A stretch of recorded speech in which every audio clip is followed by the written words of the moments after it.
of the molecule itself? I mean, because Tylenol would qualify as a different form of medical marijuana. Is the Board of Pharmacy going to consider what happens when this bill goes forward and people start inventing their own designer marijuana molecules? Is that what this refers to? This No. Okay. No, the synthetic cannabinoids are not something are contemplated. Neither are any type of pharmacophore. Okay. Those would not be included here. No, those have clear definitions elsewhere in the Ohio Revised Code and in rules. So if a molecule looks like marijuana and acts like marijuana and it's synthetic, it would not be allowed? That would either be a controlled substance analog, a pharmacophore, or a synthetic cannabinoid. Okay. So that's what the word form means here. Okay, thank you. Yes, Marcy. Yeah, I express my appreciation for your approach on this. I think it's very creative in the fact that our big concern is keeping the public safe while delivering good medicine to those that need it. And the THC being the psychoactive ingredient in things is the thing that gets us in trouble as far as health and safety and those nature. So I appreciate this approach to it.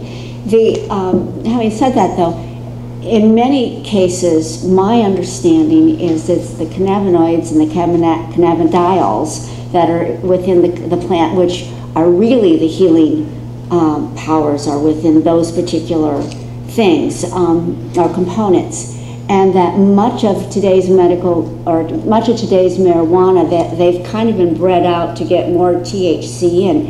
In studying this and looking at it, have we looked at how much of those are still left in the plant and getting the benefit? For example, the young people, the children that have the seizures, the literature that I have read has shown that those that have THC in it are detrimental to those children, and most of it needs to be the cannabidiols. So how do we reconcile the fact that we're looking at the THC, but how are we making sure that we have the cannabidiols that really do the healing process? Can I answer that? Would that be okay? Absolutely everything you said isn't true. As Mr. Sherholt mentioned, THC is the only active ingredient that provides benefit. The only children who've ever statistically benefited in the state of Colorado are the kids who move there with their parents. It's all placebo. There is no scientific evidence that CBD has any value whatsoever. CBD is 10 to 1,000 times less potent than THC. It is inert. All of that is placebo. If you look at the epilepsy journals and when they have surveyed this, it's absolutely placebo. Myth. Stop saying that. It doesn't work. Please. It just perpetuates the myth that's going to undermine what we're doing here. Can you tell me then about the Epidiolex that's taking place at Children's Hospital? People are trying all kinds of components of the things. There's no published studies, as he mentioned, that use double-blind studies that have shown that it's effective. Not yet. Justin, what's your take on this? And feel free to speak as well. The area that you see the most growth in literature is about these other products, though I don't want to speak on behalf of the whole committee because that was an aspect one of my colleagues looked at in more depth than I did, so I could get a better answer to you. One of the questions you asked is what's happening to the percent of the other products. One study did reference that as the amount of THC was going up, they did notice the amount of CBD going down, but that's what I can give you from a factual standpoint, but I'll let you. And I can't say, no, again, I'm not a pharmacologist, but I do know that I have seen studies that indicate that THC combined with CBD, that CBD can exacerbate certain effects of THC or minimize certain effects of CBD, or THC, pardon me.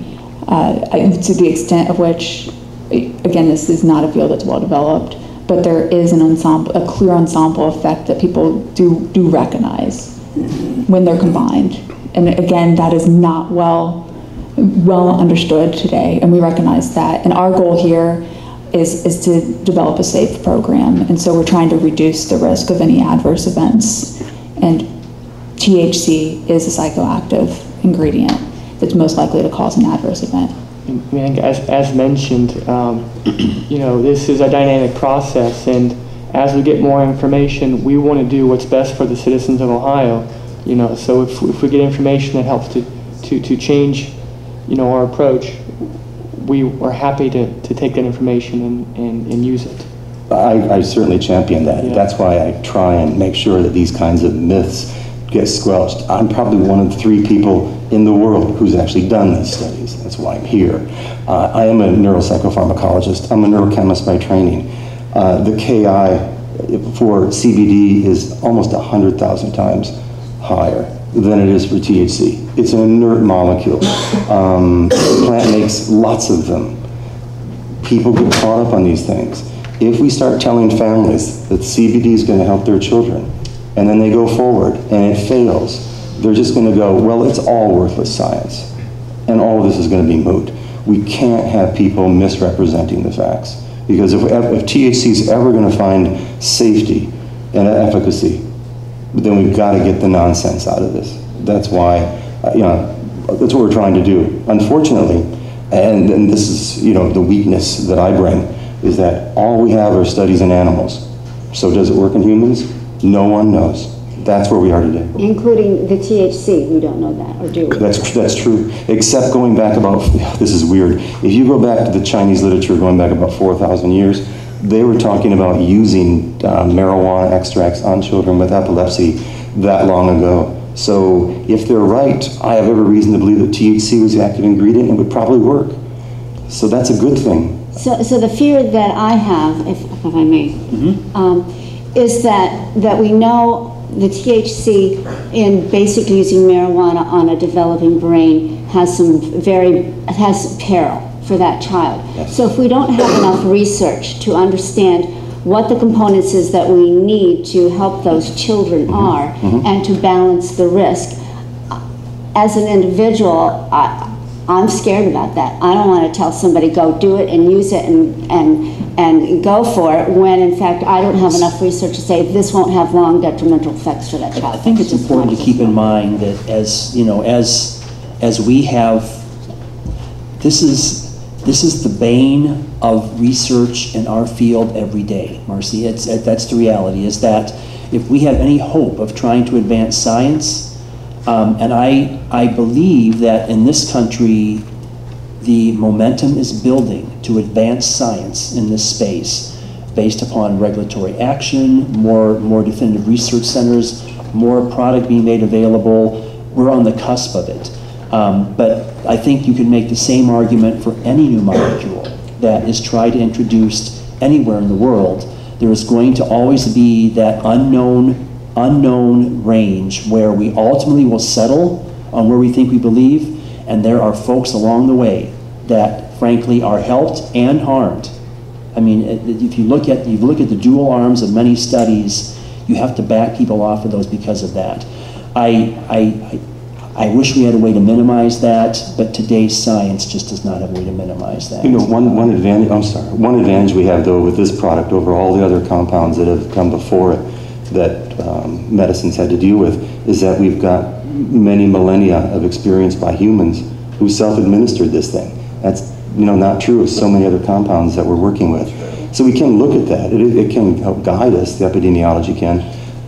It's the only reason I'm looking at the compound anyway, is because there's so much history. There's so much to suggest that this is a useful plant, and something in there is useful.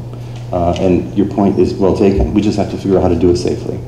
Absolutely. And to Justin's point, we have discussed this with him, we've discussed it with Kurt, that we are interested in monitoring the science as it evolves. Yeah. But right now, this is where we are to establish, we believe we're striking a balance to establish a reasonably safe program. We have the legislation in front of us. We need to move forward with a mandate to get a program up, running, and just keep pressing for more science to come and help inform our continuing journey. I do want to, we keep talking about adverse effects or adverse events. Are you in a position that you can kind of just summarize what some of that might be? I think it would be helpful for the committee just decide what are we talking about when we talk about that. Yeah, so that's a good question. So when we think about adverse effects, there are, with most medications, you have adverse effects that happen when you first take the medication. Again, they're anticipated, they're expected, and you develop what we call tolerance, meaning those go away after repetitive use. And so with THC, you see some of the side effects, again, that are tolerable. Some of the milder CNS side effects, mood side effects will go away.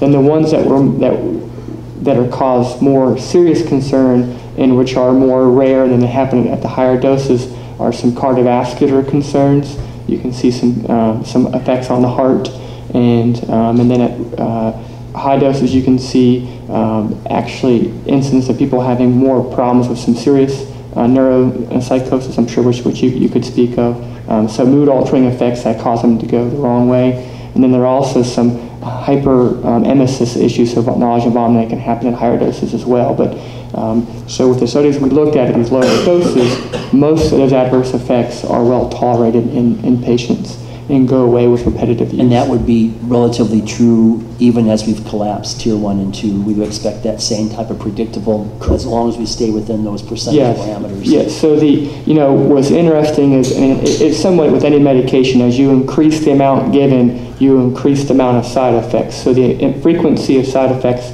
goes up, but again, patients do tend to still tolerate those even at the higher doses, at the higher end of what those are. You will begin to see a higher incidence of some of those, or a higher risk of those serious adverse effects coming into play, but they're still low enough that it'd be typically safe for patients. Thanks. I think it's important from a patient perspective to help kind of ground what I think too often times when we get involved in these very deep scientific discussions of the quote-unquote anecdotal evidence. And what we do know is these families, particularly of young children, are dealing every day in drugs that are killing these children. So it's not just what are the concerns about adverse effects that the doctors are saying as they're administering them, that part of this is that they're killing not only good cells but very bad cells, and vice versa. So to just say that we're well aware of what the adverse effects are for children's brains as it relates to THC or cannabis, obviously we deal in that every day when we're talking about barbiturates and other anticonvulsants as well. So I think it's important to include that baseline in our discussions. But for me, one of the concerns that I'm just missing here, and I think it would be helpful for all of us to kind of touch on it who aren't scientists, is to understand exactly, if we're talking about plant material, if we know that there are approximately 28 grams in an ounce, and we're allowed 4 ounces of that weight, how are we then considering what that THC content is being reduced to that 40.5 grams? Is there, I guess in terms of its administration, how are we dealing with that if we're not dealing with just total weight? Are you asking how the THC content was calculated for the tiers? Well, I guess, just to be clear, are we still, in administering this medicine, still going to be concerned with the number of grams of its total gross weight? Or is there some sort of, as it's being administered, looking at what that THC equivalent was in grams as a part of that net or that gross weight? We're looking at gross weight for plant material only, and there were tiers to balance out the THC content. But again, you can't have more than 35% statutorily. Sure. Yes. I have a question just based on my total lack of knowledge.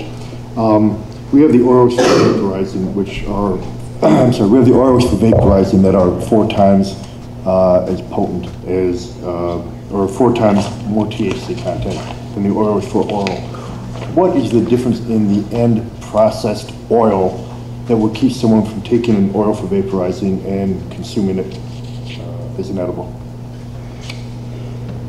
So it's going to depend on, there are certain products, I'm not an expert in the processing of medical marijuana products, and that may be something that's better equipped to ask some of the commerce folks, because they do have consultants who can get back on the exact distinction between those products. But as I understand it, there may be different things, different mediums used in the oil when it's intended for vaporizing as opposed to when it's intended for oral administration. And they should be clearly marked, the container should be clearly marked as to how that product is intended to be administered, so it's properly used too.